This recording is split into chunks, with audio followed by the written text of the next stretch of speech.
হয়ে গেছো, social media খুললেই শুধু তোমাকে দেখা যাচ্ছে।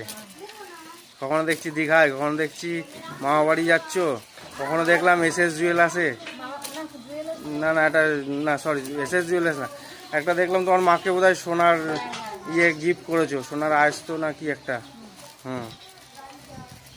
মোটামুটি সোশ্যাল মিডিয়ায় এখন দিদিভাইকে খুললেই পাওয়া যায়। তা কীরকম লাগে দিদিভাই? আগের থেকে এখন অনেকটা ভালো, মানে আগে যেরকম একটা লকডাউনের পরিস্থিতি তৈরি হয়েছিল তার